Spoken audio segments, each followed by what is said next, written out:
pronouns are he and him. I am running a game on the Gauntlet called My Partner the Ghost. This is a game that I designed with Sam Zimmerman. It's for 2 players and 1 GM. One of the players is a human, the other player is a ghost, and together they solve mysteries. And I will let my players introduce themselves. We will have the ghost go first. Chase, take it away. You are muted. I think that's what happened last time too. I play Evelyn Romero. I am a spicy debutante ghost who's on borrowed time before she has to, I guess, move on. And she is sticking around um, to help the best that she can in this time that she does have. And my name is Chase. Any pronouns is fine. Very cool. Thank you, Chase. And um, we met one of her friends, Evelyn's friends, last time, the florist. Is that Amelie. Amelie? Right. I feel like I took notes, but I cannot find my notes. Oh, well. Cool. Thank you, Chase. David, you want to give us an intro? Yeah, I'm David, he, him pronouns, and I am playing our investigator, Rex McIntosh. He is the, I guess we'll say, former fiance, or at least lover, of Evelyn, and he is an investigative reporter for the Times-Picayune, who is, as of when we last left off, quite in over his head on a steamboat in the Mississippi River, surrounded by some kind of mob people, now that he's gotten to the heart of the mystery, or at least what he thinks is the case. That's right. I had forgotten we made it all the way to the steamboat. Yes. Yes. David, maybe why don't you? I don't know if you can hear banging upstairs. Is that coming through? Okay, good. Um, uh, can you pick up and sort of give us a little bit more of a picture of where we landed? Yeah, Do so you remember? my recollection is that we were hot on the trail of the murderer of, and I need to get my own uh, notes here. I believe it was Oscar, if that's correct. Oscar That's Rome. Oscar Rome. Yeah, yeah. We were hot on the trail of the murderer of Oscar Rome. He was trying to get out of a contract with a garden center who we think is a, I want to say it's something along the lines of like a money laundering or like a smuggling operation for imports. They're trying to, get illegal goods in or bypass, regulations or whatever. It's connected to organized crime. And Yes. after an incident with, who, I know we had the name just now, the florist friend of Evelyn, Amelie, I think. Amelie. Amelie, yeah. So after an incident with Amelie at the florist shop, where we found out that he was trying to get out of the contract with the old garden center, um, I believe Rex went to the garden center, did some shadowing of one of the thugs who was kind of crawling around there, ended up climbing onto this steamboat, and now here he is, kind of surrounded with all of these mobsters, not the least of which is Evelyn's mother. And, well, it looks like our worst fears have been confirmed. That was great. Thank you for that recap. That's what I remember anyway. Chase, anything to add? Any other details you remember? Well, the last thing that we saw was like the all the mobsters that were on the list that we found, and one of them being my mom, which I then had a thought that maybe my accident wasn't much of an accident. Scary stuff. All right. So, um, did we decide that this was like a meeting of the all the mobsters on here? Yeah, I think it was like a big party that was on the boat, and a lot of them were there, like meeting up and stuff. Like it's all the head members of like one crime family and their associates or something Yeah. like that. Yes. Yeah. I did find my notes. The last three are Evelyn's mom is on the boat. Evelyn's death may not have been an accident. Rex doesn't recognize her, but sees an older version of Evelyn. Uh, so I guess what do we want to happen? Are we thinking kind of Rex gets into it with these folks? Are you going to pull someone aside to confront them? Do you want to snoop around and look for clues? What are we thinking is kind of the tone of this upcoming scene? Are you asking Rex or Evelyn or both? Great. Thank you for clarifying. David, why don't I start with you? If there's any physical trouble, you are the one experiencing it. So I can see one of two kind of trajectories being taken here. One is to play it safe, hang back, look for clues, and don't get involved. The more exciting option is to start making use of my rough and tumble move. And, maybe I grab some guy, punch him into submission and threaten to throw him overboard if he doesn't tell me what's going on here. I could do that kind of thing. The downside of that is that it knocks our attunement track down by 1, and I am really trying to get that thing up so that we can have some more direct interaction. that's fair. That's So I don't know, Chase, what do you think in between those two options? I think that Evelyn will want answers. So if Rex is having any inkling of being rowdy, she's all aboard that train, emotional train, so to speak, of wanting to get answers of why her mom's there, what's going on this boat that requires her being there, things like that. And I could also help you if you need to be for your rough and tumble by using time running out too. Yep. That would be a good place to use it if we needed it. Yes. So let's take a look at that was great. And I like some of the questions that you're asking, Chase. I wonder if we could look at some of the leads and see if we can clear one or two of these out and replace it. So I do feel like you have largely answered how was the garden center involved. Does that seem right to you all? Sure. Do you know where I'm looking? I'm looking on the character keeper under the leads section. Trying to remember where I put it. Let me share the link in the chat window. There it is. Ah, here we go. Thank you. Yes, the garden center is involved with the smuggling business of the mafia. Right. I think we're not really. I mean, we sort of answered why the cook was here. Remember, you followed the cook. Yes, He the appeared cook out of the was garden center. undercover. Yeah, So at the what is that place called again? What is that part? Bliss. The Bliss. Wait, Yes. yes. Wait, I've got that. And then, so I added, what is Evelyn's mom doing here as a lead to follow? And you had also asked, what's happening on the boat? Yes. So, Evelyn, what are you? I mean, it seems like you're kind of most interested in your mom. How are you kind of like urging Rex to investigate your mom? Get closer to her so we can get some answers directly. So you can send images or visions to the Yes. investigator. Is there something in particular that you're sending his way?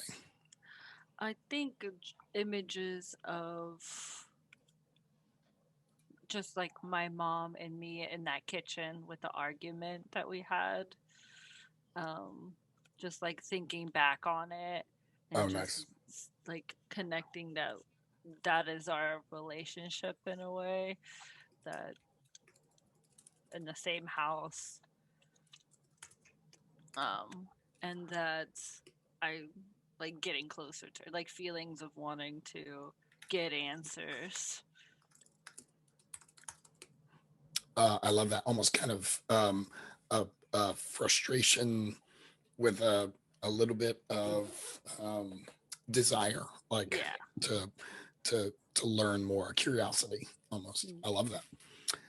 Rex, how do you respond to these feelings and these visions?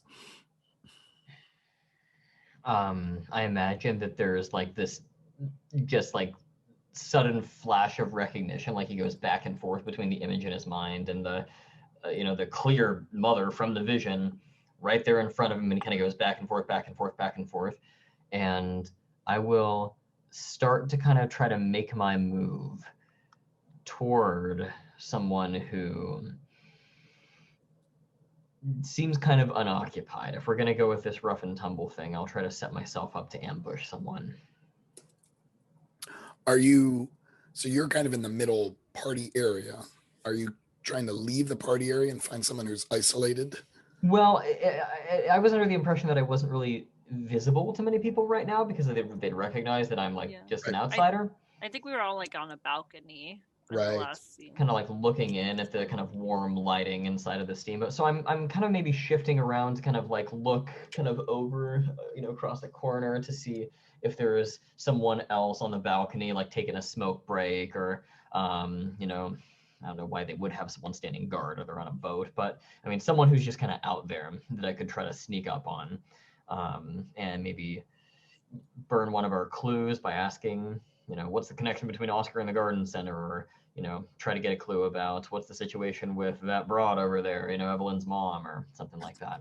I wonder if, I mean, I think the balcony is pretty empty, but maybe Evelyn can spend one of her time is running out, since this is literally the last session, to Yeah. maybe have one of the lower level mobsters kind of peel off, and you can kind of Yeah, like distract with sounds and or visions.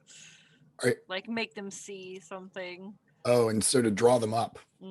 Like, I like oh, there's a shadow over there, but it's really just me flashing a vision of a shadow to right, them. right.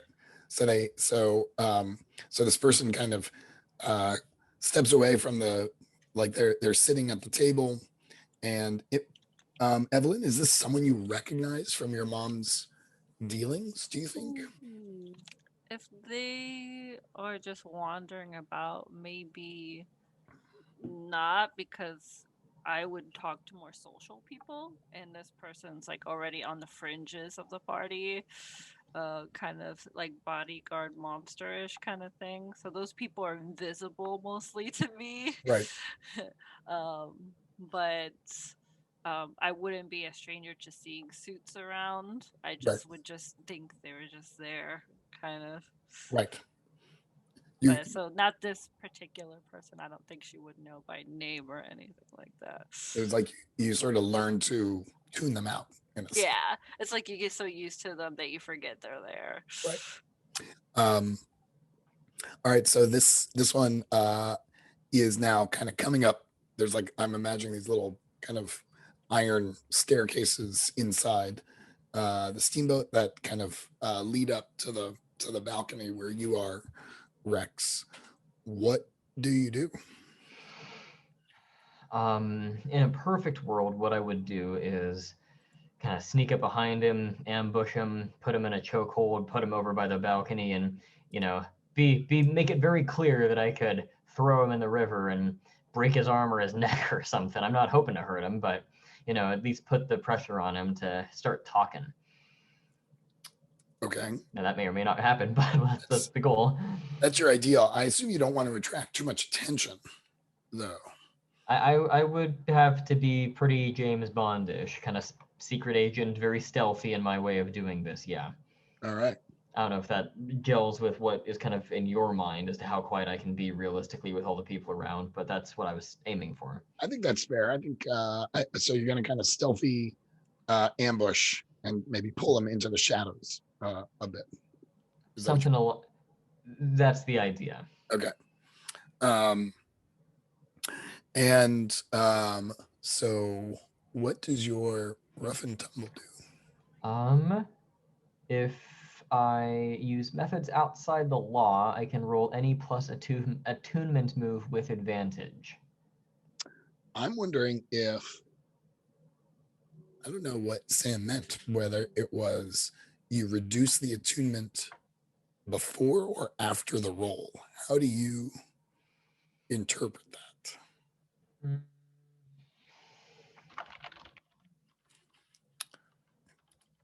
I honestly don't know. I feel like it wants to be after the roll, but it's kind of a feel bad mechanic if you have to reduce it before the roll. It kind Right, of right. it almost cancels out the fact that you get advantage. right.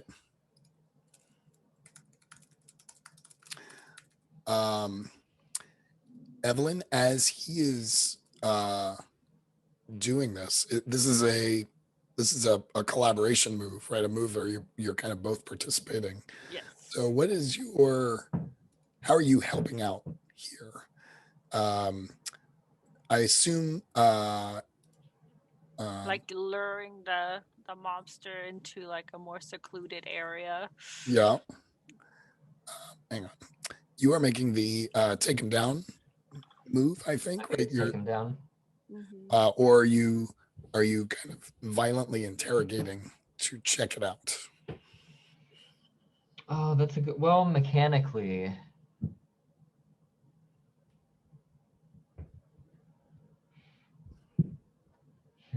My time running out can work for both things. I Yeah. can have someone let slip something they shouldn't have, or take someone out through sheer luck. Well, I'm kind of doing a little bit of both. Like, I mean, because check it out includes interrogating, which is what I'm doing. Take him down involves subduing, which is also what I'm doing. So you could arguably say you have to roll for both. Yeah, so take them out first and then interrogate. Yeah, you could justifiably split it up across 2 rolls. I think mechanically I'd rather have the clue. Right. So I would be a check it out roll. Right. I think that's fine with me. So Chase, does this work for you since we're bumping down? We're using rough and tumble to bump down attunement. Okay. So let me post a dice roller.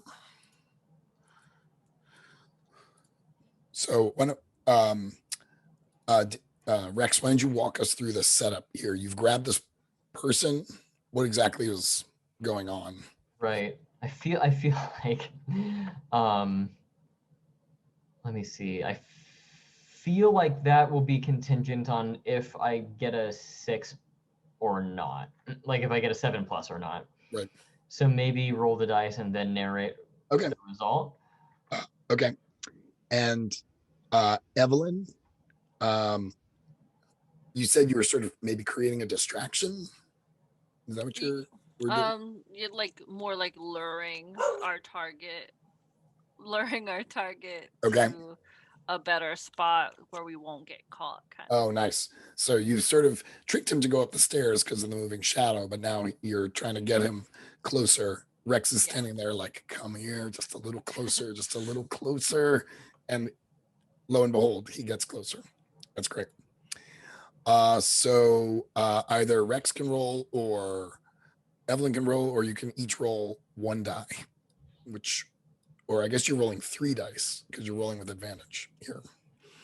I like the idea of. Okay. So I'll do 2d6. No, do 1d6. 1. Roll. Oh well. Well. Hello. Roll the 6. Gotta talk right. to John about his dice roller. So I paid him off before the session. Oh my gosh, you rolled so well. So that's a 12. Yeah. You got a 12 plus your attunement, right? Which is at 1. 0. So Oh, you're is at it at 1? 13. What is that? And it goes down to 4 now. Yep.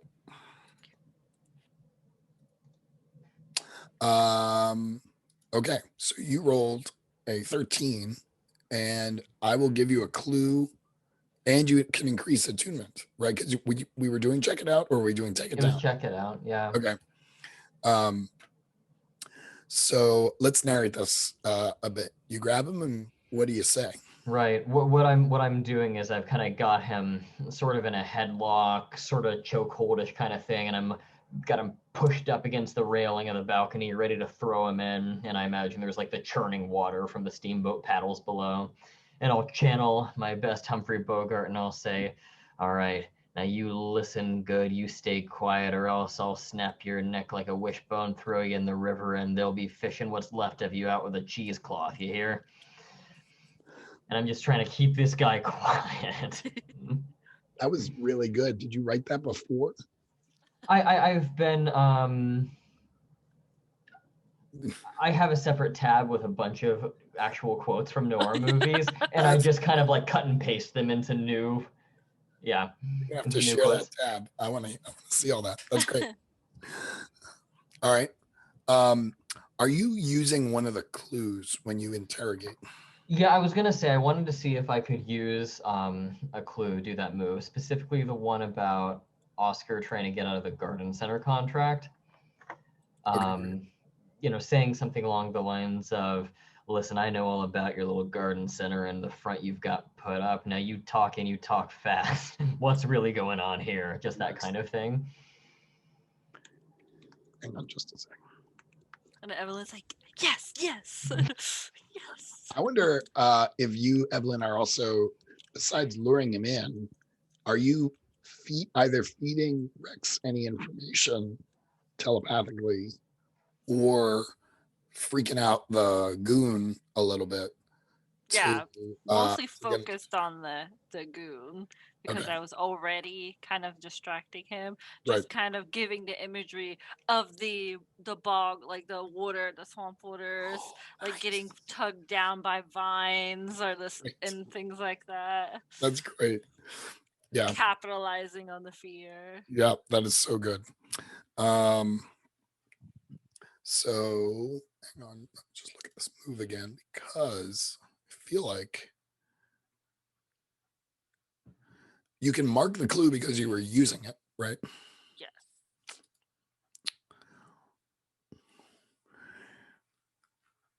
David, you'll have to remind me, what was Rex asking again? I basically said, "I know all about your front with the garden center. Now you tell me what's really going on." That kind of thing.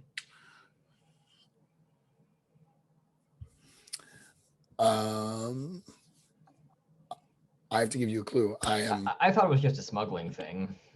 yeah, I think maybe it is. Maybe they're also trying to, Maybe some of the flowers are actually like they used to make processed drugs or something. or like poison or something. Yeah. I like it. Yeah, I was gonna say it's sort of it's like political, like uh they're shaking down the city or something like that.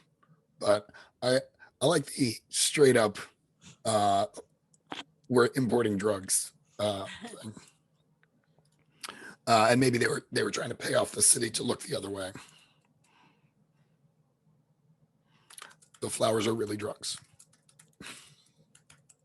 Yes. And I'm gonna mark Oscar was trying to get out of the garden center contract. Maybe he was trying to get out of the garden center contract because the flowers were drugs. Yeah.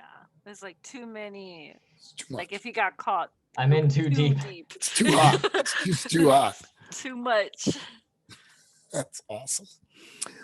We just still don't know who killed Oscar, but I think there's really only one NPC who could have killed Oscar, and that's Evelyn's mom. Is that where we're going with all of this? Yeah, Yeah, we can go that route if you want. Is that all right?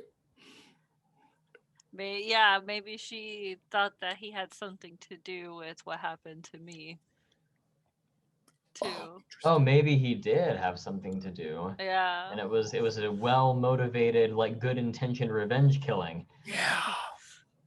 All right, so how are we going to play that out? Rex, what do you do with this guy? They now know you're here, or he now knows you're here. So Right. Yeah, that's the difficult part is I don't have an exit plan.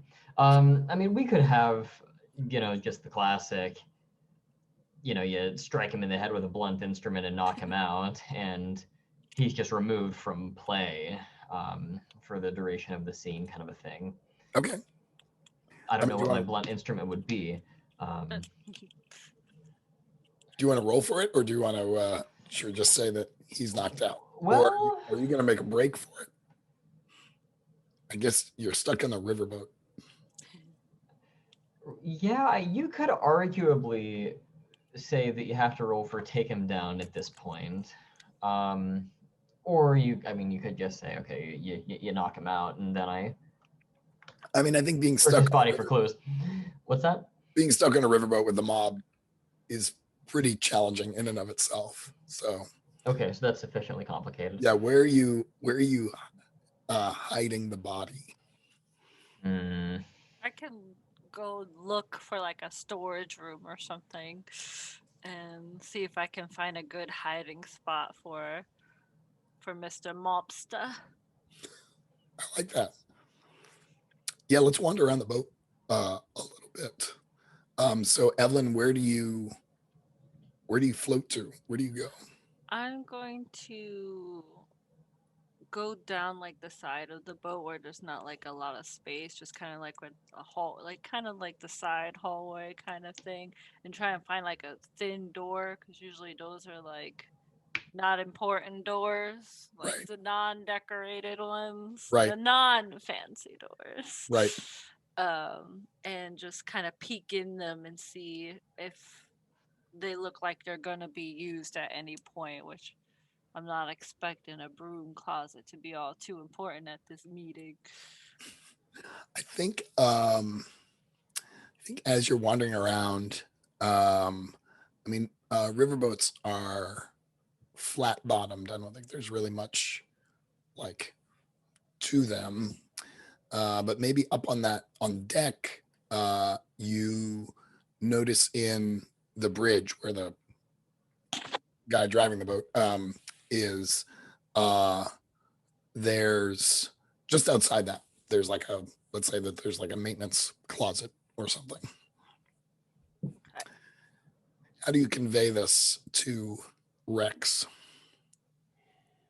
In a kind of first person travel sequence of like go down this hall, make this left, go up those small set of stairs, behind this whistling pilot like boat, what do they call them? Captains.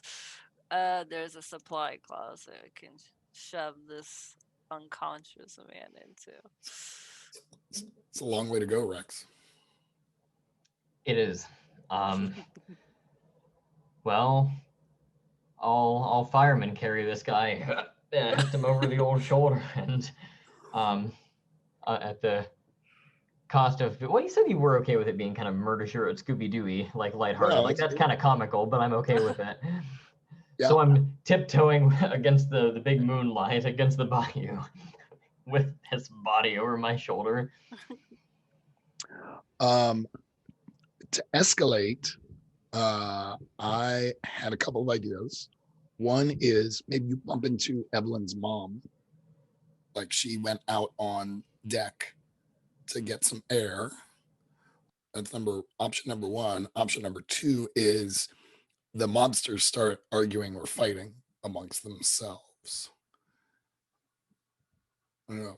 What do we think? Or both of those things could happen. So The advantages of mobsters fighting is that it sows enough chaos that I might be able to nab someone in all the confusion and make a clean break with, a solved mystery or something like that. The advantage of having mom show up is that we can pull a clue from that interaction probably about what her involvement in it is, especially if she's actually the murderer. That's one more clue we can have that gets us closer to, solving the mystery. Right. I don't know, Chase, what do you think? I kind of like the idea of like both happening. Like it's just kind of like the monsters start getting riled up and then she ends up leaving like the confrontation to be Oh, like, "Oh, you silly boys, continue arguing and I'm gonna go take care of business elsewhere," kind of thing. or actually, that just gave me a great idea. What if, I think it's a great idea. What if they fights break out and her bodyguards kind of extract her, Yeah, and that then Rex can kind of chase after her to track her down. So Rex, talk to me a little bit about putting this body in the closet. What does that look like? Well, so what I'll do is I imagine I'm up against this closet and I open it and the whole thing is like stuffed full of various nautical supplies. Right. And so in keeping with how silly this little bit is coming to be, I'm gonna kind of like stuff him in there, and to make sure that he's like thoroughly bound, I'm gonna say I don't tie him up, but I take a life preserver and like fit it over him so his arms are trapped and he can't get out. That's great. So he'll stay in there, and then I'll just quietly close it. Uh, That's that's where he ends up because he can't operate the knob if he can't get his arms going, so he's yeah. stuck in there. yeah, that's good. I like that. At the most, he'll fall over and knock himself out again. Chase, I'm wondering if Evelyn is maybe the cause of this shootout. Is there some? I wonder if there's like you start to play with them a bit. It could be that when Rex is like taking care of hiding the body and stuff like that, she's like looking over the balcony still and just kind of unintentionally like projecting like her paranoia and nervousness, and they all start getting kind of uneasy, like, hold up, this could be a setup, like what if they're trying to take me out to have Right. most of the the cut, things like that. Um, I love that. I also want to give you someone to interact with. Um, so maybe as so I'm sort of picturing down on the floor again, there's tables as you're kind of thinking through some of your uh frustration, maybe your anger at your mom, like the Confusion. sound, the noise is starting to escalate little by little. And I wonder if tell me if this is too dark. Um, a little girl ghost shows up and maybe attracted by the feelings.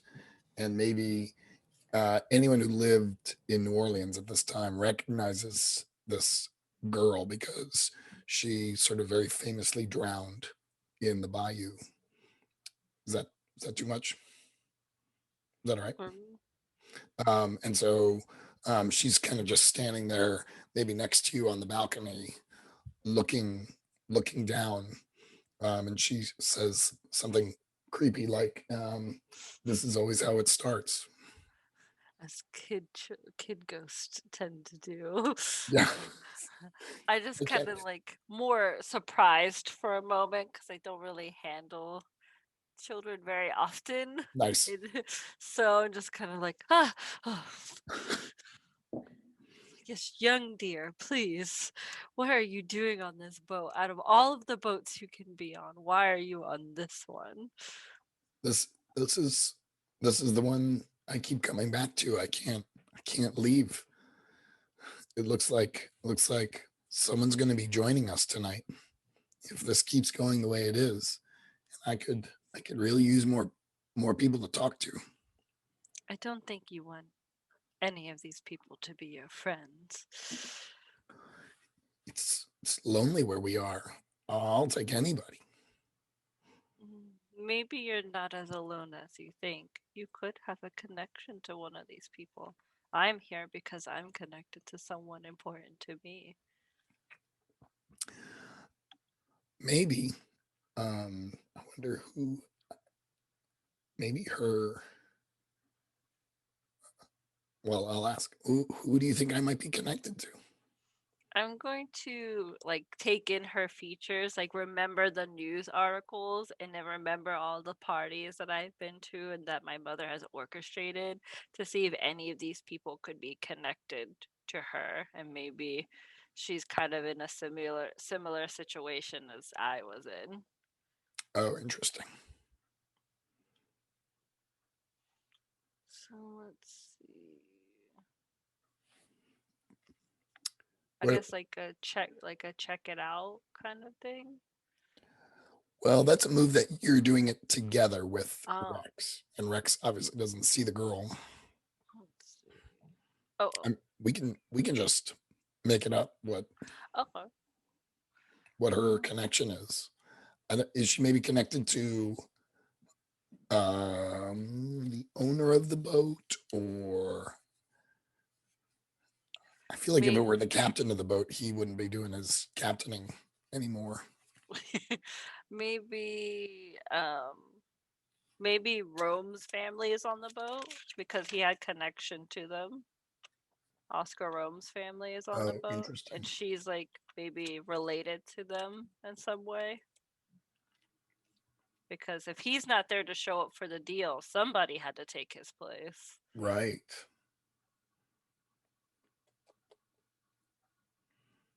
Another politician in the pocket placed by somebody else. I assumed that she was connected to the boat itself. Like this was the Oh, like that's her anchor, no pun yeah. intended. Yeah, like this is where she was on this boat, she fell off. Okay, Yeah. not like from the dock or anything like that. Yeah. Then yeah, maybe the driver of the boat has always been the one to deal with these kind of people. Hmm. Maybe also maybe she's trying to work up her attunement as well, Oh, to like connect more. so she can kind of get revenge. Oh, and the I'm mobs. going to very dark places. I'm very sorry. maybe maybe like the captain of the boat is like an older brother who's forced to work for them. Whoa. She says, can you help me talk to my brother? I look at her and I'm look over to like the captain person and I'm like, I can certainly try. I haven't done this before for another person such as me and you. Um, well, just if you do get to um, um, talk to him, just tell him he doesn't have to do this. Tell him he can walk away. Okay, could you perhaps give me some maybe like a scene that you shared with him that I can share also to prove kind of that you're thinking of him. He used to, between shifts, he would take me to the cafe and get me some beignet, and he would drink a coffee and I would eat the beignet. Oh, that's lovely. Now I miss those. But yes, I can work with that. I'll be sure to pass on your message of something much more brighter than this situation. Um, let's turn our attention back to that was Very lovely. Let's turn our attention back to the mob, if that's okay with you. And I'm wondering what are you seeing now that might make you more agitated? Are the monsters doing anything? Are they yelling at your mother? Are they? I think threatening her about Oscar, maybe like that's like a kind of like pointing at her, not at any of the other mobsters. Like they're accusing each other. Nice. So for a reason for us to approach her as in the first place as a prime suspect. Right. And they but I think your mom's doing a really good job of like standing up to them, and As she's woman in this sort of business. yeah, she's accusing other people, and Mhm. there's a lot of finger pointing and shouting. Rex, you're starting to hear like not just one or two voices shouting, but everyone is starting to shout. Furniture is being pushed over. Um, and since you're kind of near where the captain sits, you hear him. Um, I guess they wouldn't have radios necessarily at this time. Um, but maybe he starts pulling on the horn, like he does 3 blasts on the horn to maybe signal folks that things are getting bad. Um, and he walks over to the door and closes and locks the door to the bridge area. Rex, what do you do? This is tricky. The main thing I'm concerned with right now, like until Evelyn's mom enters the picture, the main thing that I'm concerned with is figuring out two things: who killed Oscar, and who's at the top of this conspiracy. Mm, And so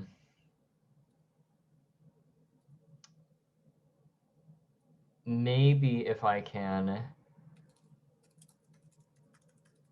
figure out a way to get to Evelyn's mom and have that interaction with her, then I can start asking about what's with the flowers, who's at the top of this, and try to maybe not do the whole rough and tumble thing, just like talk to her. right, right. Well, maybe what you see is from your vantage now. Um, Evelyn, we keep calling her Evelyn's mom. What is your mother's name? Oh, Chase, are you there? Are we back? Oh, that was a blip. I Yep. missed. What is Oh, well, for us again. Chase, you there?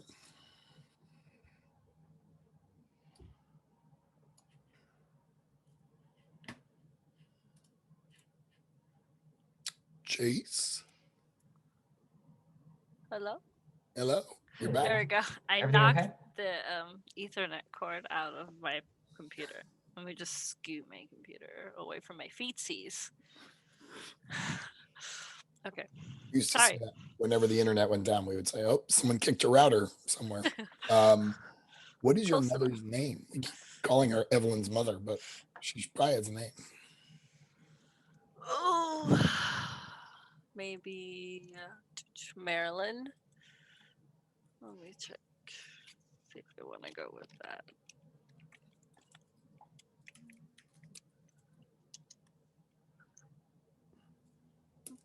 Mm, Marilyn Romero.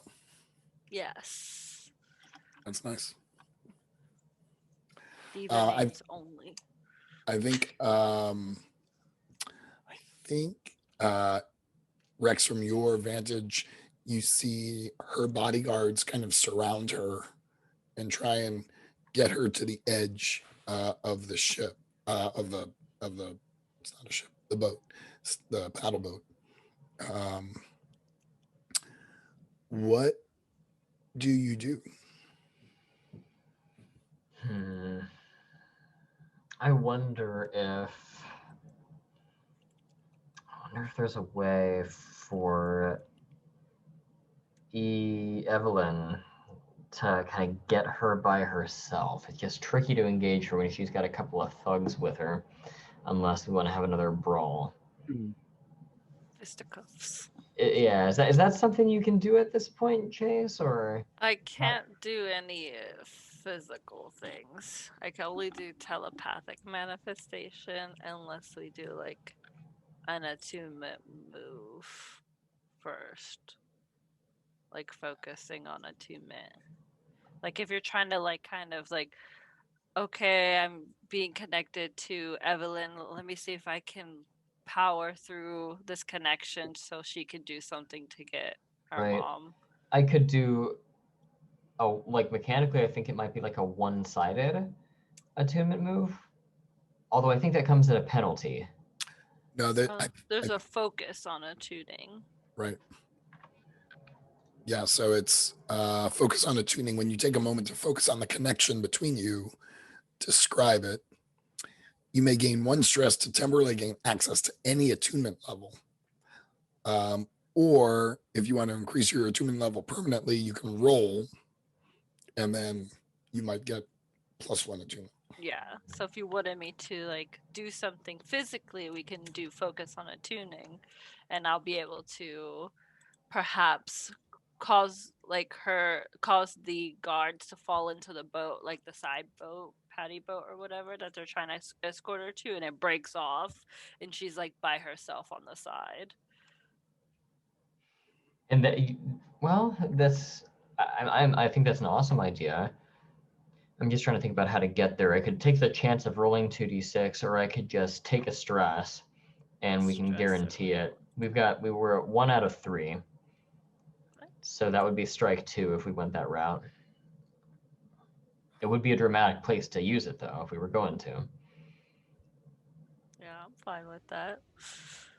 Okay, well, we've got the resources, might as well use them. So you'll take the stress, you'll have access to whatever attunement level you want. Yes, and I will have so feeling kind of like the call from Rex of needing to get her alone. I kind of tap into like the 2 bodyguards' feet to make them kind of trip into the boat they're trying to set up for her. Oh, And nice. have the rope unravel and them start floating away. So she is still on the paddle boat. They are in the rowboat or whatever, the lifeboat. Okay. Yeah. That's entertaining. Let's take this one step at a time. What does it look like for you two to kind of build this connection with each other? Like how does the stress of kind of reaching out to each other manifest itself? On my end, I think it would be a lot of mixed feelings. Like on the one hand, I'm really just like laser precision focused on getting to Maryland. And at the same time, there is no one I'd rather not be around. Right. So it's stressful in that respect. I could see a situation where like adrenaline's pumping and this is scarier than beating up the first guy. Yep. And maybe that could be where it comes from on my end, and that's how I'm focusing on the attunement. Yep. Chase. And I think that Evelyn is going to carry on that kind of like high stress kind of feeling, energy, like burst of it, and just kind of wants to narrow, like kind of pin down her mom, like, and these 2 people are in her way and they need to go, Right. kind of thing. Like, how dare they in the way of our investigation? Yep. And maybe a little too rough on them, but hey, they're mobsters. They'll be fine on the bayou, okay? I wonder if also maybe that little girl got under your skin a bit, and you're like, I don't want to get stuck Yeah, I don't want to onto a be. boat for the rest of my life. Yeah, this is not the place that I want to see Rex have his life be ended, anyways. Nice. So the 2 goons get knocked over. Is there something in particular you do? Do you like use another object to get in their way? Do you just kind of trip them up? I think the main object that I probably am focused on is the rope that they're trying to like undo and make sure Okay. that it's secure. The rope just kind of like comedically like grabs around their feet and they bumble idiots themselves into each other when they Nice. pull on it and they both kind of like whop over. And then it continues to unravel from the hook and they just float out. Alligators or crocodiles. Do they have alligators or crocodiles? Peek at them. Um, and Rex, how do you take advantage of this opportunity? I'm going to nonchalantly stroll up next to her with nothing but the ember of a burning cigarette lighting the way. And I'm actually going to try to play this very charming and very confident and just strike up a conversation like nothing's wrong. Sort of in a nice night, isn't it kind of way. Wow, that is very suave. I think this is another check it out. Are you trying to get a clue, or are Yeah, I'm trying to figure out If she again. killed Oscar. Yeah, two things. One is who killed Oscar. Two is who's at the top of the flower conspiracy. okay, great. Well, let's roll and then we can figure out which one of what's the greater mystery that we want to kind of work towards. Right. So I want to know, since you have temporary access now to this physical manifestation, and I guess, what is Evelyn doing to help here? Is there anything that you can do in terms of the physical environment, or maybe even just in terms of visions or feelings that you're sending to Marilyn to help with this, or to help with this conversation? I would say just I don't know if Evelyn would be able to keep a cool head as much with her mom. So I guess she's going to kind of like stand off like away from them both but still be able to kind of listen in and more like keep the other people who are fighting busy with each other and Oh, not come over here. okay. Is there anything she can do? Because I think Marilyn's instinct is not to trust this person. Yeah, I could Because see that. has she ever met Rex? I think we established she's never actually met him, just knew Right. of him. So is there anything Evelyn can do to kind of build a sense of trust? Maybe you have something of mine or something. Well, maybe you're conveying, like, what are you projecting, an image or any feelings or anything like that? I don't know if Evelyn. I think the first thing she would think is be like, why are you here on this boat? Like, what about me? Like, what is so important here? That makes sense. That fits the fiction. I like that. Yeah. She's, fought with her mother before, and this is just bringing that all back up again. All right, so you're rolling. It does not seem like you were rolling with advantage, but you're rolling at +1. So are you going to do that thing where you each roll a die? Yeah. What are we? We're doing the get a clue one, right? Yes, the Oh man, I'm rolling like a boss. Oh, look at us. there we go. It's another clue, another bump. 5 dice, and we've never rolled below a 5. We are so good at this. Maybe you should quit while you're ahead. So I'm gonna bump you all up to 1. Now you can physically manifest, since you bumped up, and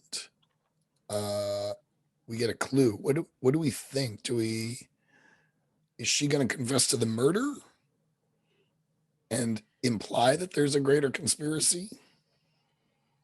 I guess it depends on what we are calling the mystery here, because the mystery started off as who killed Oscar, right? Right. But But that if may be expanded to something deeper than that. right, like maybe that was just the inciting incident, but now the mystery is, who's at the top of this flower conspiracy? Who's the guy on the boat who's in charge of this? Because he's the one we care about, and maybe 'Cause that's what we they're don't fighting care. over. Right, maybe we don't care so much about Oscar at this point, and that's the real mystery.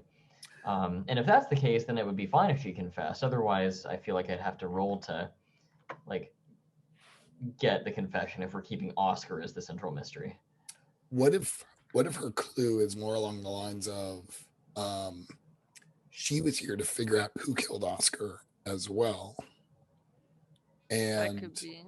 uh, her sense is that none of these folks did it,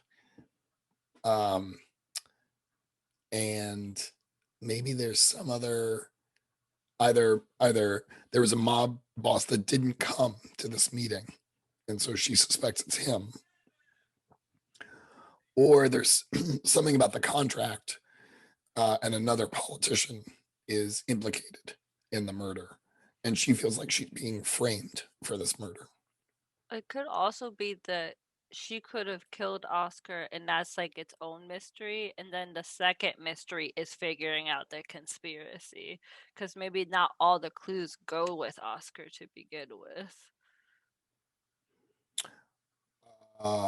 That works.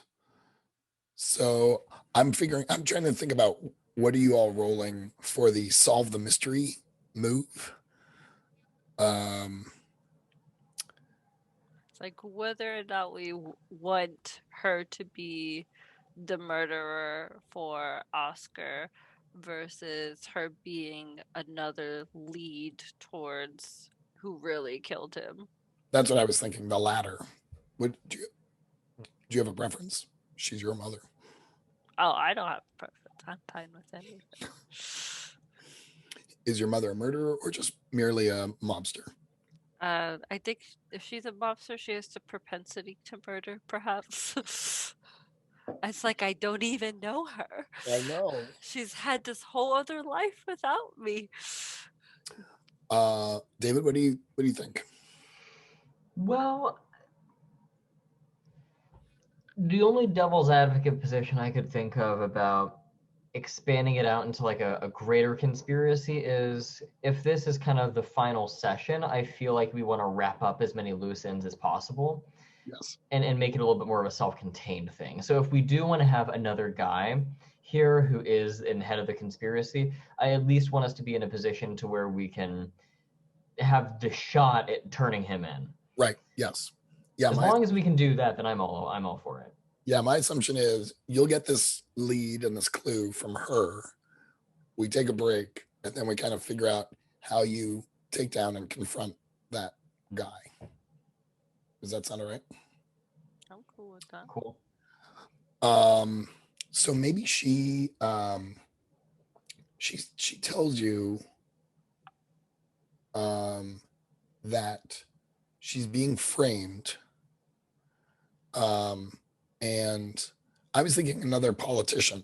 Does that sound okay, or should we make it another mobster? It could be both. A politician that is a mobster. Politician involved in organized crime. Would be the Right. first time.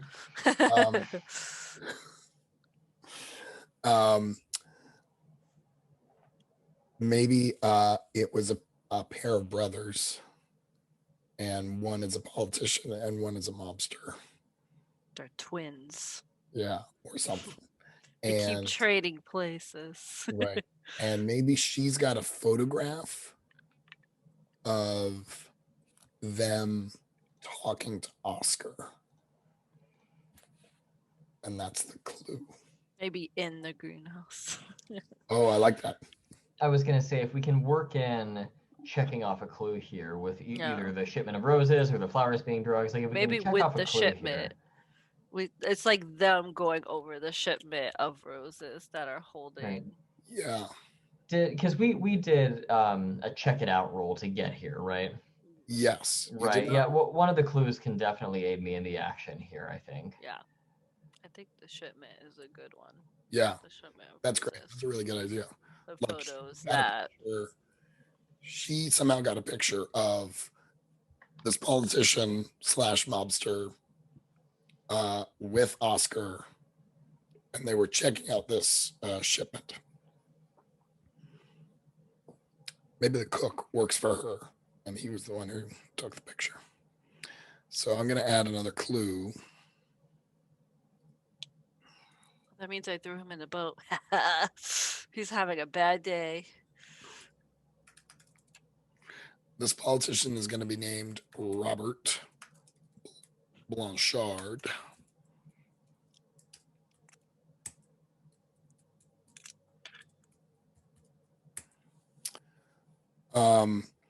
I'd like to do one little thing before we take a break, and that is, like, what is the vibe between Rex and Marilyn? Like, how does that play out at all? Rex, when Like- you kind of approach her, how do you approach her? What do you say? You know, I think it would be if you're asking about like the vibe, the mood, I have almost kind of like a relaxed, wistful, resigned, kind of subdued sadness almost. Like I wanted to contrast really strongly with all the anger and fighting and chaos that's happening. Like these are just two people talking about the old days and how did things get so complicated? What happens? Like it's that sort of conversation, I think. Nice. Like it's almost kind of like a heart to heart, but not quite. That would be too wholesome for Noor. And what is it about you that she trusts to open up?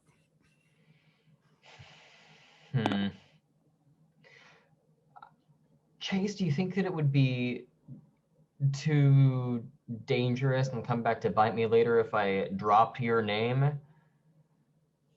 You know, said something, you know, like, oh, me and Evelyn, we go way back. You don't know me, but I think that Evelyn would not have told you about her mother, like Marilyn's, like wanting her to drop her old, like all these older, like non-party contacts, including you, mhm. because wouldn't want to jeopardize the fragile on again, off again relationship.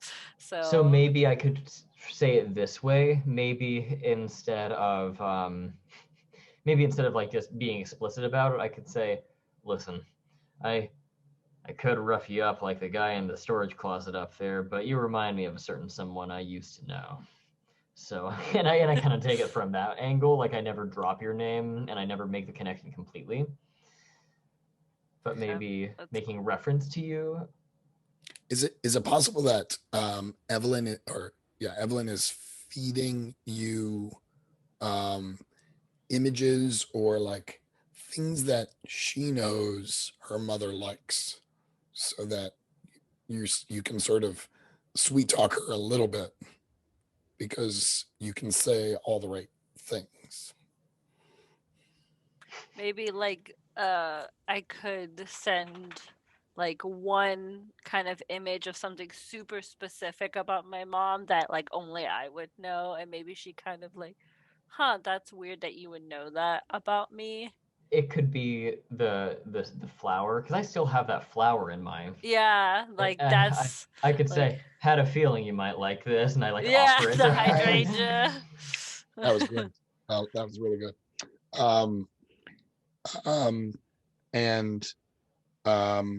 She sort of is asking you for help to try and recover the rowboat so that they can that she can try and escape this danger. And she presses this photograph into your hand and she says, I'm a big girl, I can take care of myself, but I also know when even I'm in over my head.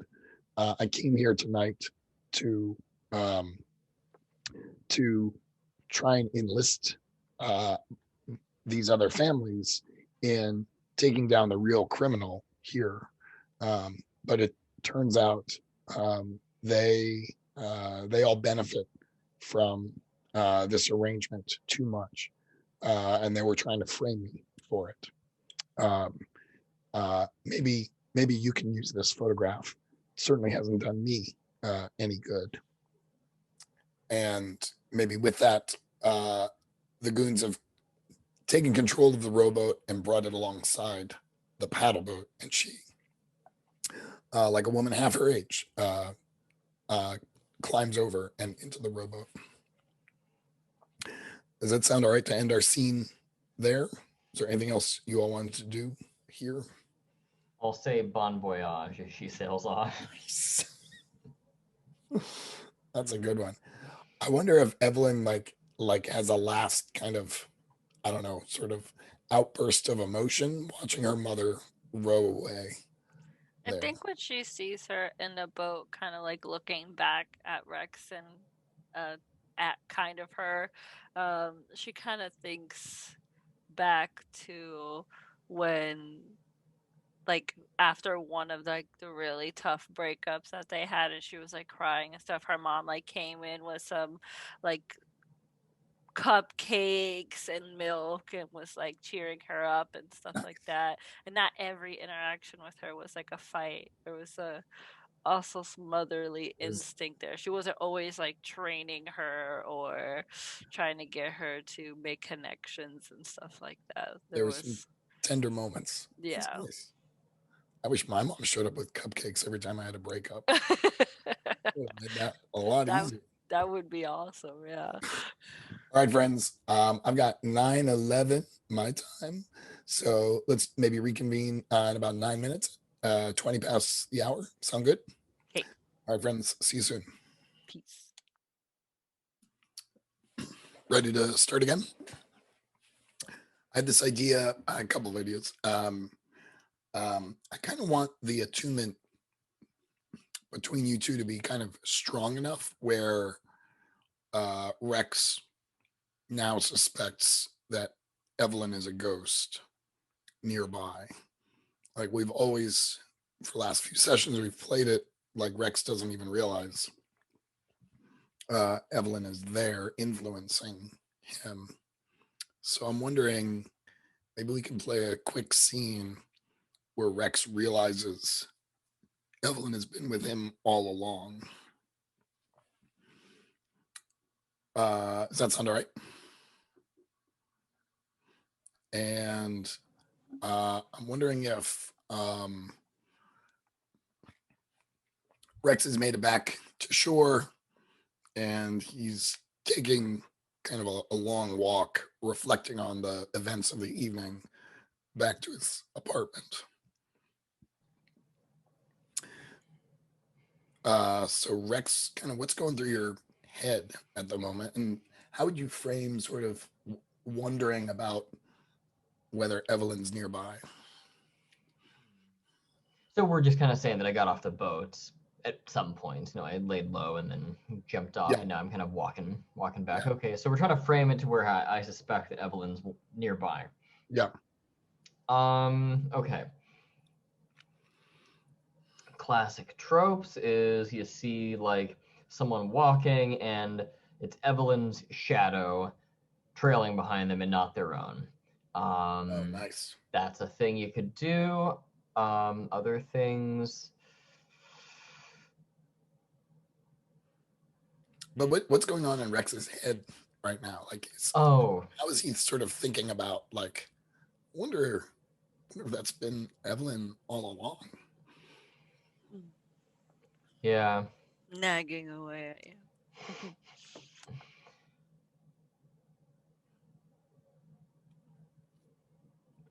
I think that he's thinking about all of the improbable coincidences that have led up to this point. And I think that he looks back and realizes that in the moment that he handed the flower off to Marilyn, like something clicked there. and he can't put his finger on it. But at that moment that she took the flower, there is this very palpable sense that she's with him. I And could maybe he's also. just.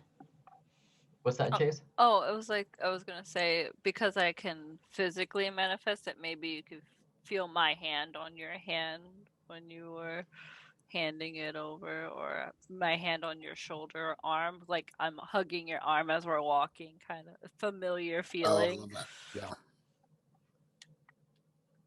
Yeah, I was going to ask sort of what signal, now that you can physically manifest, what signal do you give that you are nearby? Just like I would just normal, like falling into the same habits of like holding your arm or like tapping your arm when I'm talking and stuff like that. That's really sweet. Like that's actually very, very touching. I like that. Rex, do you like stop and say and ask Evelyn, are you there?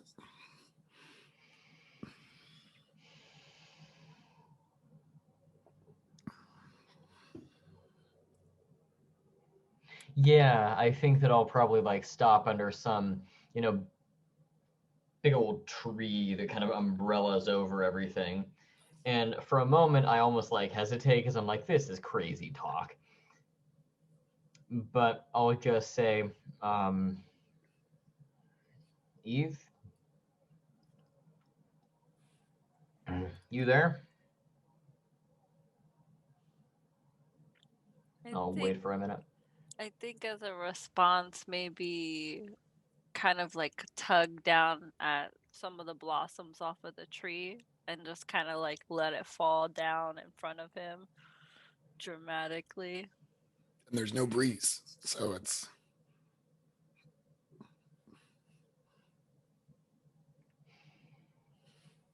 I'll pick him up, kind of hold him in my hand for a minute, and then, to the extent that any of them are big enough, put one in the old breast pocket the way I have been, kind of on the outside, and keep walking. And I'll probably start to monologue a little bit. Like I'm kind of talking to myself, but also talking to you in the way that people do sometimes when they're standing at the grave of someone they really cared about, where they just sort of talk to them as if they're still there and, tell stories and, oh, I remember the time that this and this happened, kind of as a way to still feel a connection with the person, even though they're gone. I'll kind of be doing that. Well, it's kind of interesting because she'll probably be responding as if you can hear.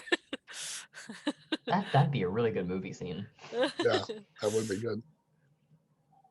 I'm also imagining maybe you're sort of like trying to sort of almost fill her in all the events that have happened since she's gone, and you start talking about this latest investigation that you've been doing, and you almost have this moment like, well, actually, wait a minute, I don't need to tell you about that.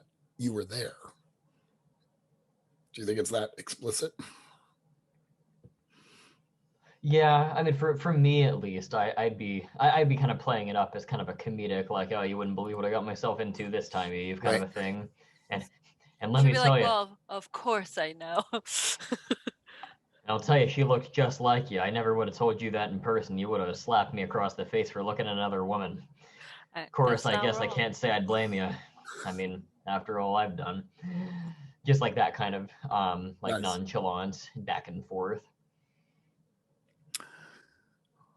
So I'm going to say this back and forth is a focus on attuning. If you want, you could roll and take +1 to that roll. Oh, yeah. And that will, since you all have been rolling so. And maybe that'll bump up your attunement level one more time. Does that sound okay? Alrighty. Is it each of us roll a d6? You need to roll 2d6. I'll leave it up to you if you want to each roll one. Yeah. Yep. Oh my gosh. David, wow. I broke the cycle, guys. You I'm sorry. I didn't. Well, I that's did a not break the cycle. 6 plus 1 is 7, so you squeaked it. But what is a 7? What? Oh, because we were both focusing, so that gives us an additional +1. Right. Yeah. You barely take got a +1 7. bonus if you're both focused on it. So you do get to bump your attunement level, but you also take stress. I forgot to mark the previous stress. So you're now at 3 stress. If you take one more, you'll have a setback. So that's where we're at. Hey, you can almost see me.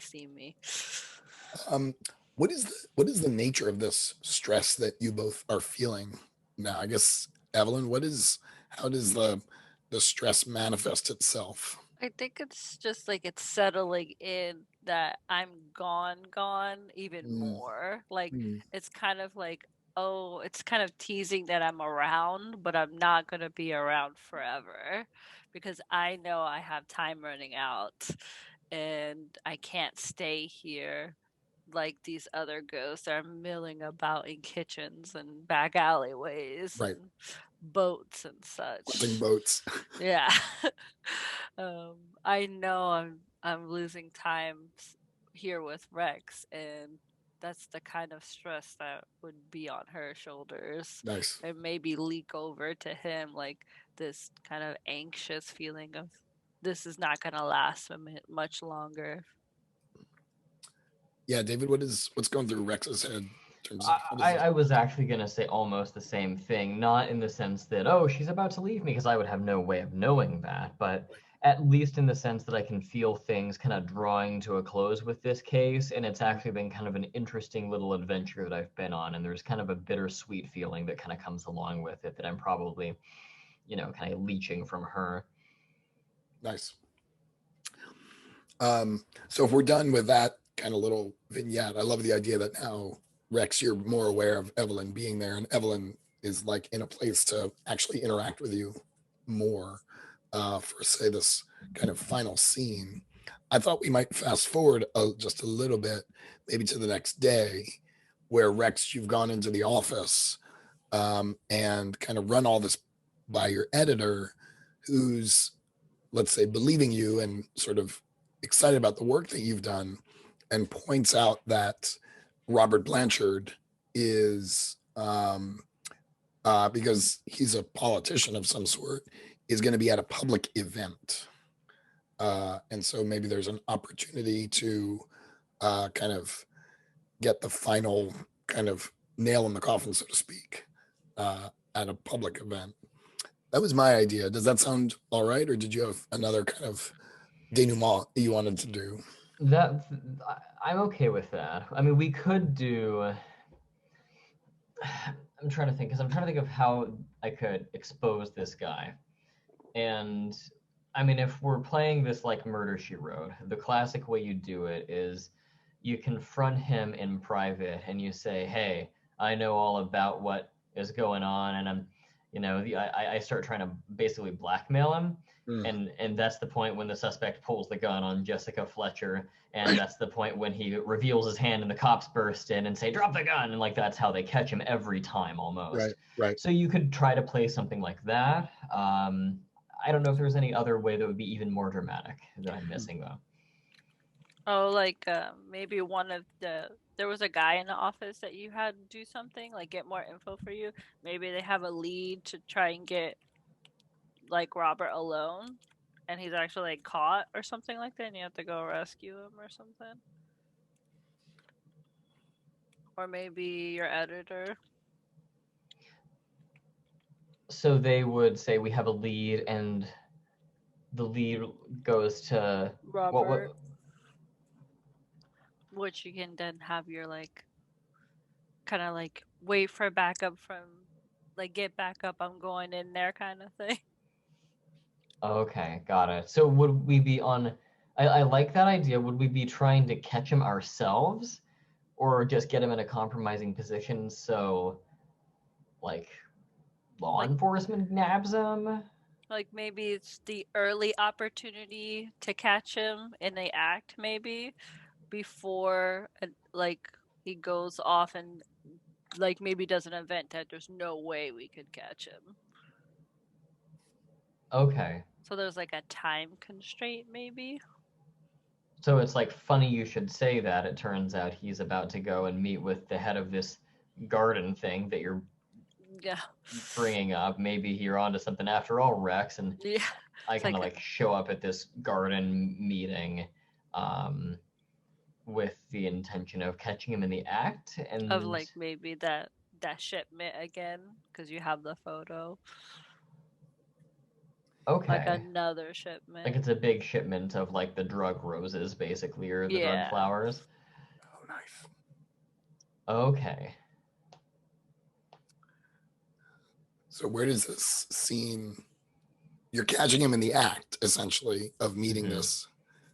Where does the scene start? Does it start at a public event where you're kind of knowing that he's there, so you can follow him like that, so you can tail him to wherever he's going? Because it's like a front. The event is a front. Like maybe it's a flower show or something. Well, I think he's just there because he's a politician. So at Yeah. least you It's know like where he's going. charity event or something. Yeah. But he's actually there for to check on the shipment, solidify terms and stuff. I mean, maybe it's super ironic where it's like he's at a ribbon cutting for like a drug rehabilitation center Yeah, or something that could horrible. be something, yeah.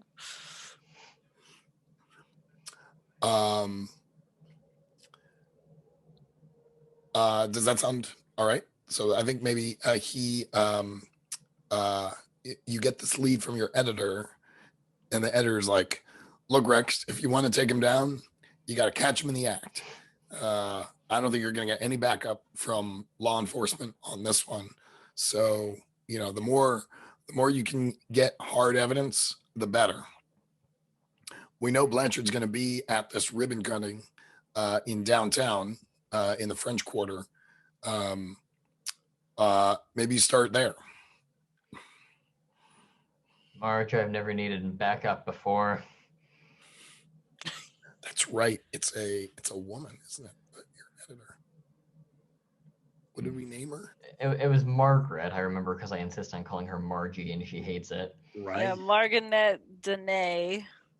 I think Margaret Dene. How did I not write that one down?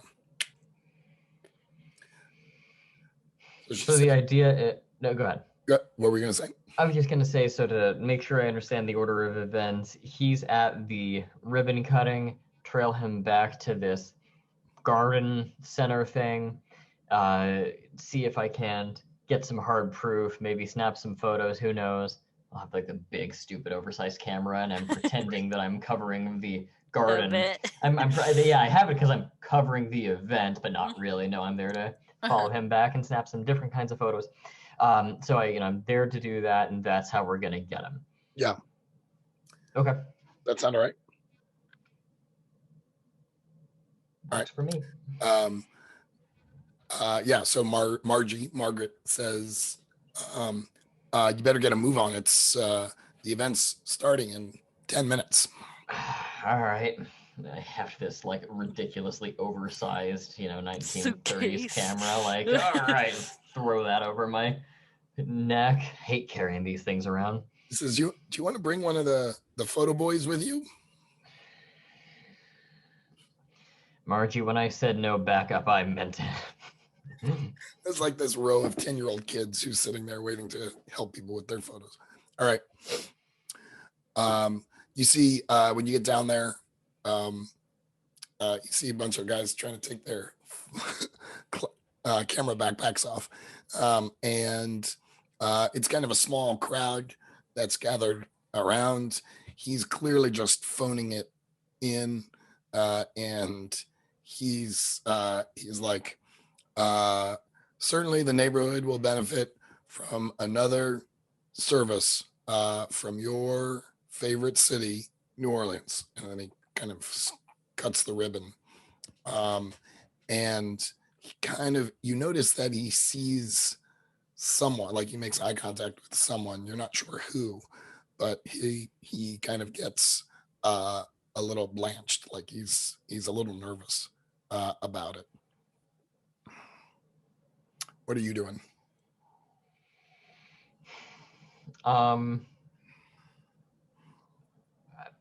Snap a couple photos, woohoo, I've got something for the paper, no big deal. And then, maybe look over my shoulder, see who he's blanching at.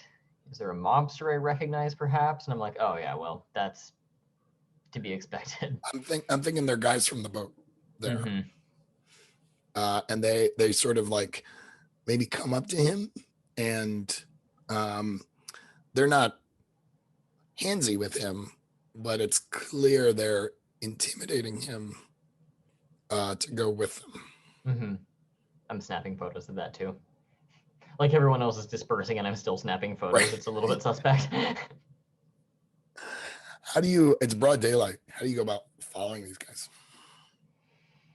How are they leaving? Is it by car or? I think they're just sort of they're walking. So they're making their way down to the dock area. Got it. Well, we know the back way because we followed the cook. That's true. We could beat him into that building. How do you communicate that to Rex? The kind of memory image of when we were stalking the cook at night to the garden center and how he used that back door. Nice. Rex, how do you respond? Like you're getting these images now, but now maybe you know where they're coming from. Mm-hmm.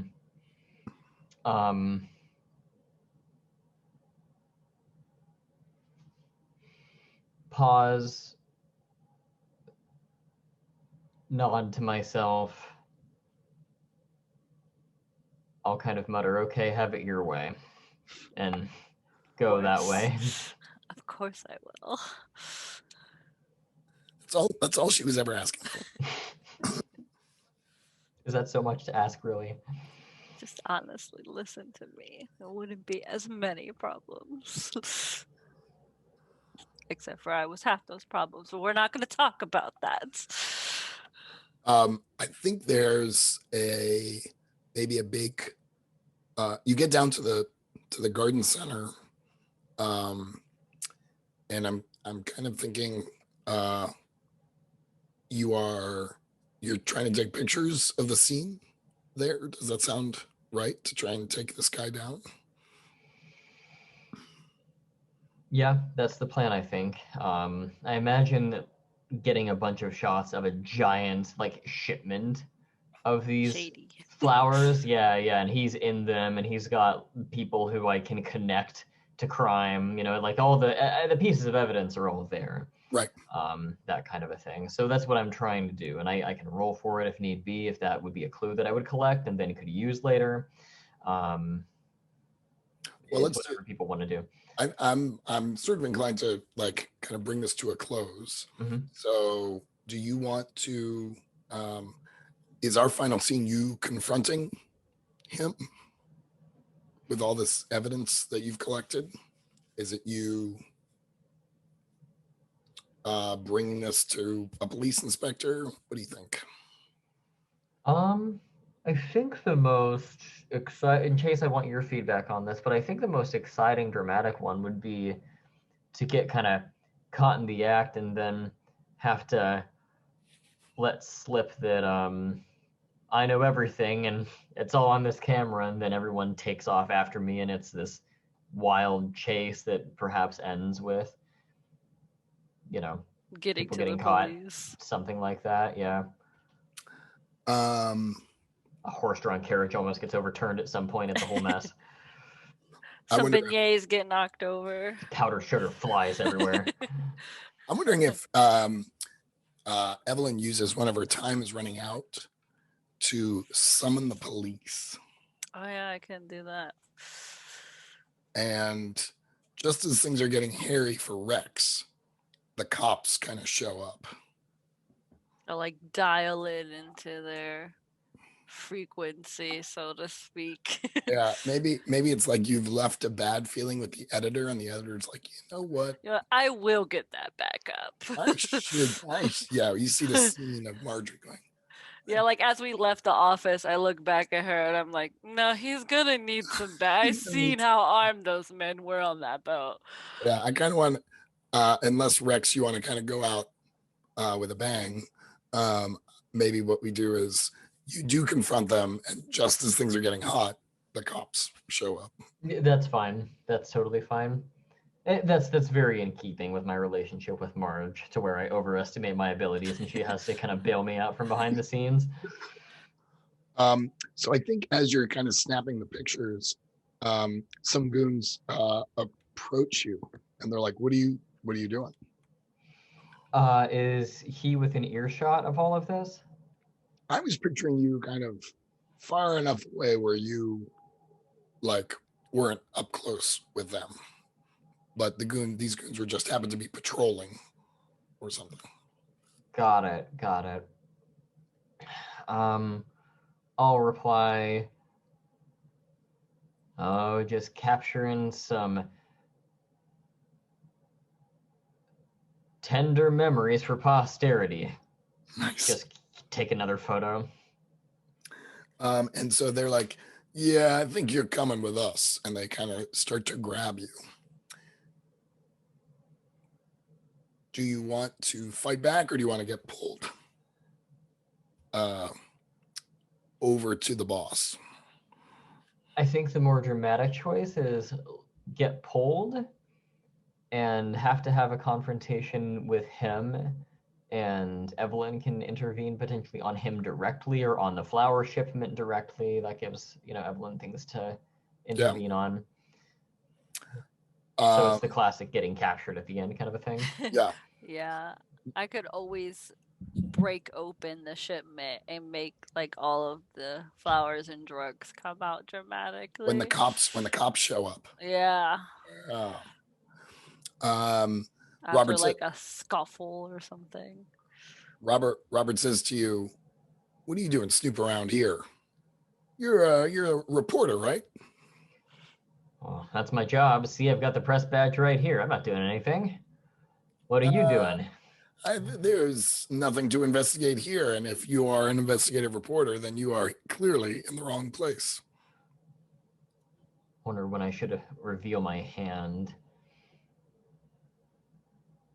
I don't know, Chase, do you think this is a good time to bust this open and say, well, that's not what the guy in the storage closet on the boat back in the river said. That's not what this photo says.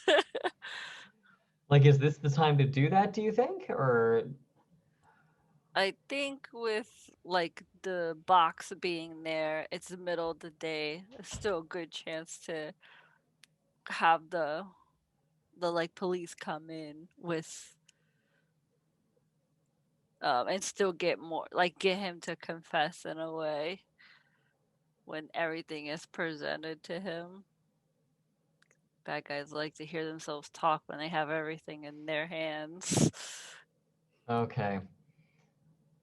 So I'll like maybe deliberately overplay my hand a little bit here. And when he says there's nothing going on here, I think you'd best remove yourself. And reply to that. Yeah, we'll say basically what I said before. Well, that's not what your goon still stuffed up in that steamboat storage closet said.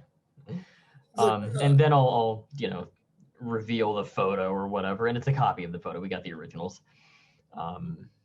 He's like, reveal that. I wondered whatever happened to Maurice. Well, you think you figured us all out. And I think he does monologue a little bit, like feeling super confident about himself, mostly because he figures the goons are going to take care of you. So how does this all, let's do the solve the mystery. How does this all fit together in your minds? And we can make this as loose as you like. But you've got 4 clues, well, really 5 or 6 clues here. you'll roll with the marked clues. So, but using these clues, how would you sort of piece together what's going on?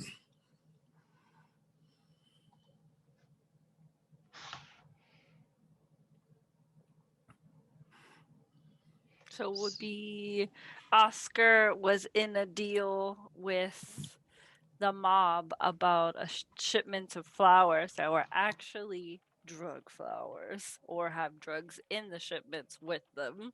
Yep. I'm And typing this maybe out. go ahead. No, I'm just saying I'm kind of typing this out as we go, just so I have it straight in my head. Nice. So Oscar was in a deal with the mob about smuggling the drug flowers. And maybe Oscar feels like things were getting too hot. Yes. So he was trying to get out of this contract. And he was killed by this Robert Blanchard. So that way he wouldn't go to the cops or be out of the deal, be a loose end, so to speak. Right. So did Robert like have a hitman take him out? Maybe the cook wasn't the only undercover mobster at the bar.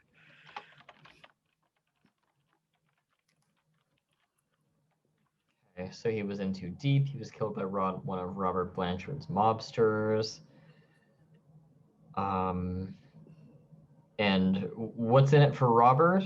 Is he just like a member of the mob, or is he getting paid off by them to allow these kinds of drug shipments to come in? Yeah, I think he is benefiting at both ends from this, right? He's a government official, so he now gets to pocket all the bribes, but he's also making money on the drug sales too. Yep. Got it.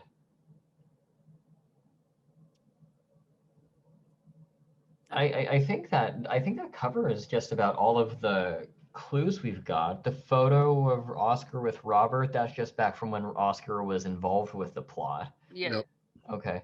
Talking about the shipment. Let's see here. With the shipment in there. So that little summary and character keeper at the bottom of mine is what I have. So the way this works is if you feel like you're onto something, you'll roll 2 dice and then add the number of marked clues. So you're at +4, which is pretty good. Yeah. So I'll roll a d6. Dang! I'm a beast. That'll do it. Impressive. I don't think you've rolled lower than a 5 once this whole game. No, I have Goodness not. gracious. Let's see what we got here. Look at us. That's a 13. It's a 13. So the mystery is complete, no loose ends. So I feel like I want to hear from Evelyn. What, as this monologue is happening, as Robert is essentially confessing, what do you do to kind of maybe start to creep them out a little bit, or start to make them think like maybe they don't have this buttoned up quite as well? I would say when he starts going on about how perhaps he has like all this power, he's gonna have the mob and the government under his thumb. I'm just going like behind him where those shipment of the flowers are, the most recent ones, and I'm just kind of like tapping my nails on them, like pulling out each actual nail from the sideboard of the shipment box, so eventually it'll just like slam open. Nice. And stuff comes tumbling out, but it's like this constant kind of creak, ping, ping, ping, ping, creak, ping, ping, ping, ping. Nails are falling out of it. The goons start to kind of turn and look at it as the nails kind of worm their way out like, of the woods. Where did these nails come from? What is happening to the thing? And Robert's like, what reporter man, what are you doing? How are you doing that?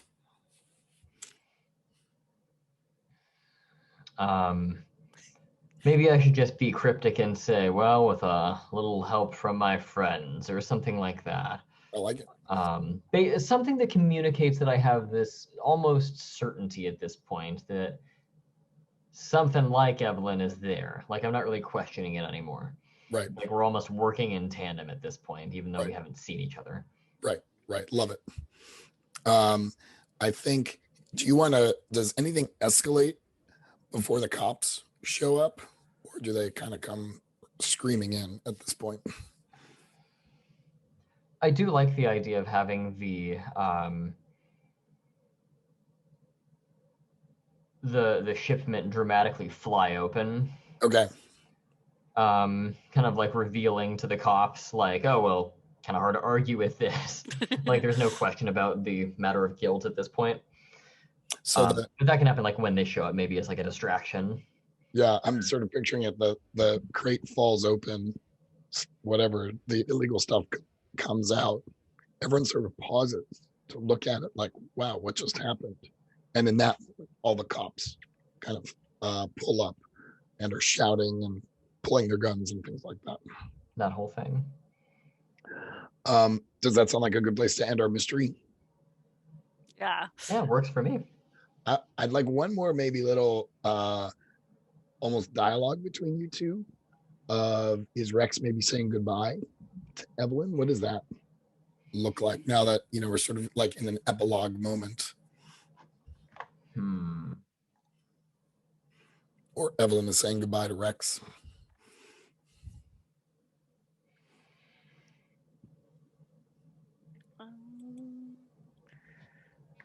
Now that maybe now you're being pulled back into wherever you were coming from. I think she would be kind of like annoyed mostly. Like the first emotion that she gave Rex was annoyance, and now like kind of the second to last emotion is annoyance. Like, how can I already be done? I feel like I have yet to go through all of my time. I still feel like I've not completed everything I wanted to do, and just kind of like that bitter, like I'm not ready, and kind of like grabbing onto his arm, and just kind of like holding on to it and like leaning my head on his shoulder.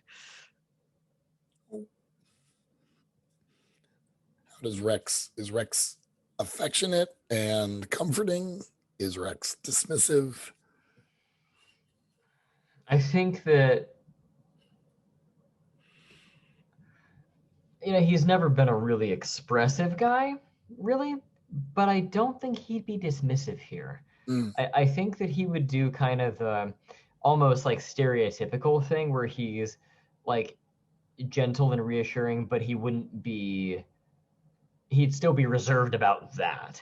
So I think that he would perhaps kind of, if his, arm is feeling this kind of sensory bit to it, I could see a situation in which he kind of like pats himself like on the upper arm or on the shoulder, like where, Evelyn's hand is. And he, without really even thinking too much, says, I know, it's okay. Nice. How sweet. I think in the on the screen too, we see like he's touching his arm. He doesn't see anything, but then we kind of switch to her perspective, and their two hands are overlapping. Right. Awesome. I think we are done. So unless there's anything else, any other epilogue things you all want to do?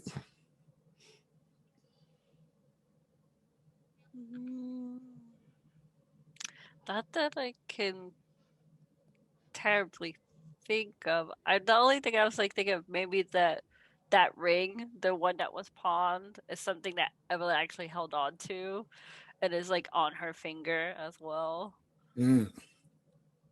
Nice. I love that. Do we see Evelyn disappearing, or is she still on the screen as we fade to black? I think she'll just still be there. We And just don't just know. kind of like somber, just kind of like looking out at the police dragging these monsters away and just kind of like watching on As the camera pulls back from this very tender moment, there's sort of like, chaos. yes, justice being served behind them all. I love that. All right, friends, thank you for going through that. It was really interesting. I've never been kind of through an entire mystery, so it was really good to play that out. I would love any thoughts, any suggestions, any things that you think work really well about the game, things that could use some help in the game, or really just any other kind of stars and wishes that you would like to do here in our last session. So, Chase, can I put you on the spot? Sure. Go first. Yeah, I like the how you can get through so much of the different kinds of moves and how using them differently, like making it work with what you're trying to do, like expanding the ghost abilities to where I could affect other people is a good idea. Not just the detective. Like it affects the detective the most, but I can sort of kind of affect other people too, which Yep. is makes it more interactive.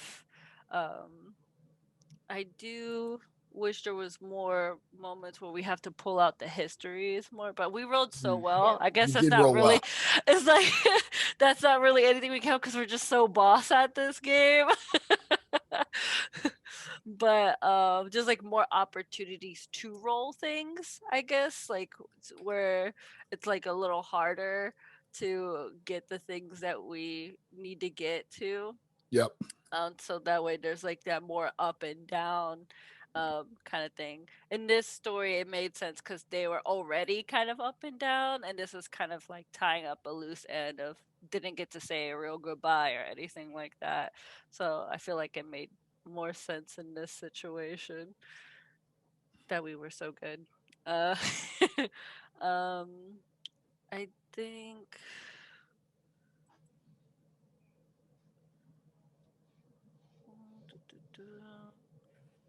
All the moves are pretty straightforward.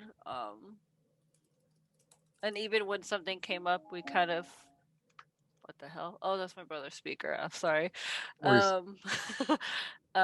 Even when something came up, it was like quickly resolved. Like, is that like, for example, like when we did that +1, either before, like whether we went down an Right. attunement track before or after the roll, like it's easy kind of like fixes. Um, oh, yeah, unfortunately, we didn't get to do the like check out what happens when you stress explode. Yeah, unfortunately, my style of GMing is I don't really like bad things happening to the characters, so I generally don't escalate stress. But again, you are all rolling Yeah, really well. I haven't rolled below 5, so that was crazy. But yeah, that comes to mind for me. That's great. Any other thoughts? Anything else you think I could tweak about the game? I guess it just depends on the players on whether they want to know everything ahead of time before playing it out. Like how much of a mystery from the players versus what the narrator knows. Um, that's just all like play style though. Other than that, nothing really comes to mind otherwise. Cool. Thank you. David, what do you got? I personally love the collaborative stuff. I could definitely see some people being like, "Oh, I want to like have the mystery set out ahead of time, and then it's my job to beat the game by finding the answer to the mystery." But I like the collaborative storytelling. So let me think. One of the things that I was thinking of is the difference between the check it out move and the get it done move. I feel like they are mechanically. I'm kind of clicking back and forth between them. They're like mechanically they're very, very similar. The difference, of course, being that one is with attunement, the other is not. Once you get to, the reason I bring it up is that once you get to a certain point, where kind of like where we were probably after the first session, where the ghost and the investigator are working together in pretty fluid tandem, you never really end up using the get it done move. At least we never did, because we were working so well together. Like any move that we did investigationally, the ghost was able to interact with, which is a good thing, I think. It just means that every move we did to get clues from that point out on was check it out, and get it done was kind of reserved for the early game before we have a lot of high attunement. Right. And I don't think that's necessarily a bad thing. It's just something that I observed. I think that's also because of our characters in general. They weren't like rivals fighting against each other or anything like that. So it made it easier to do more cohesive things. Yeah, we were actively cooperating, and Yeah. you could play a game where they're not. Yeah. That is true. Another flavor of this game is two superheroes who are teamed up, and that the get it done comes up a lot in the superhero flavor of this game. Okay. But sometimes they just don't, they just have a power and they just want to use it and get something done, or they're not together. Like when you're a ghost, it's like with the way we played it is she was sort of attached to the investigator to a certain extent. So right, that makes sense. Other than that, I thought Rough and Tumble was really cool. I used it one time, and it ended up not being a big deal. And I think in practice it wouldn't be a big deal, but I could see someone thinking of the go back one on the attunement track as being a really substantial cost that makes them not want to use the move.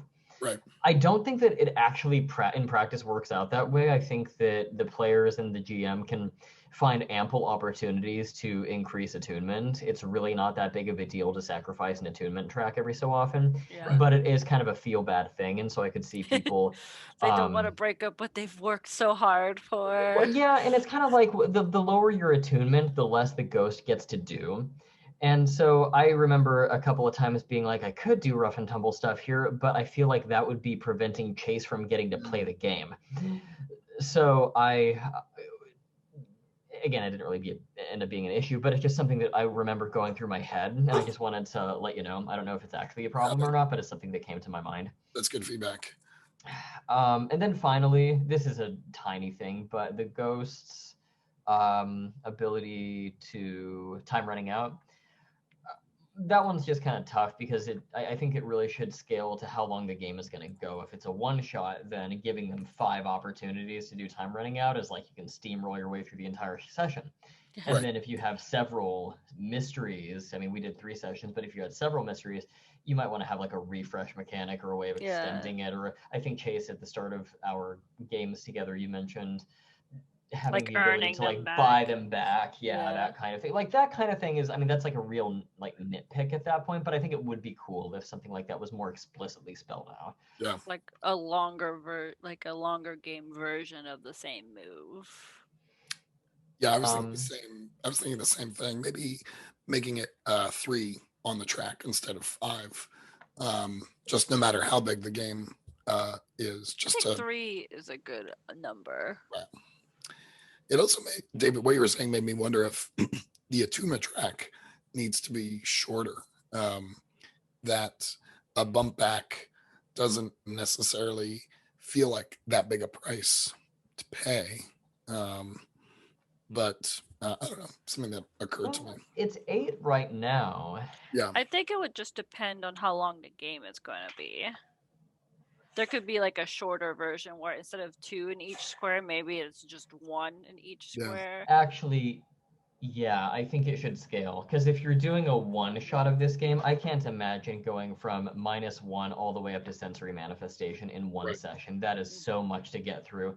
And if you were doing it like as a one shot for a convention or something like that, I feel like you would want it to be shorter so people can see the whole game in one playthrough. And I don't know if you can do that when the attunement track is so long. So maybe scaling it again. So like it will be -1, 1, 2, and then 3 for Right. just like the 4 box or 5 boxes. Yeah, there's 8 points on the track right now. Maybe try like scaling it to 6 or even 4 if it's a one shot. Right. Something like that, maybe. What I was thinking for a one shot is that you get to start further up on the track. So That's fair. yeah, you'd start at a 0 or a 1 rather than the -1. But that's great feedback. That's a big help. Were there any other things, David, that you noticed about the game? Like in terms of like mechanical playtest feedback, I don't think so. I like the histories mechanic. It reminds me a little bit of Escape from Dino Island. But no, that's kind of all. That's all the feedback I got. Yeah. That's great. Thank you so much. Thanks both of you for spending some time to think about the game. So, unless there's anything else, I think we're done. Is there anything else you all want to talk about? I'll just say that. Go ahead. Oh no, I was just gonna just thank you guys for having me in the game and running it and playing with me. It's my first Gauntlet game, so it was a blast. I enjoyed learning a new system, playing a new character, meeting new people. So it was all very exciting and fun for me. Oh, you were fantastic. I loved playing with you. I hope we get to play together again sometime. Yeah, definitely. It was awesome. Yeah, on my end, same. Like, all the stars in the world to both of you. Dan, this is the second game in a row of yours where it's ended on like a really like wistful, bittersweet note for my character. So, sad. But it's a good kind of sad. Was that oatmeal or was that it? was oatmeal? Yeah, oatmeal, the Italian Greyhound. But what was I gonna say? Oh, just one more thing about the game. This isn't even a mechanical thing, but like the scene where Rex was kind of talking to himself, but also to Evelyn, and she was like hanging on his arm. Like that's what the game's about in my mind. That's cool. Yeah. Like the investigative mystery thing. Like you could do that in a lot of ways, but that's like the heart of it. Like that really cool, emotional, like bittersweet, like loss, but we're together, but we're not. Thing that's so cool. Yeah. So that's not a mechanical thing, but I just love that. Yeah, I almost want to add that kind of thing to the GM notes to be like, between scenes, like find moments. Yeah, find moments for them to kind of recognize each other. So I would. I just thought that was just such a cool scene. Yeah. Awesome. I love that too. I loved every moment of it. So thank you both again for playing, and I hope to play again with you on the Call It soon. Yes. I'm going to stop the recording.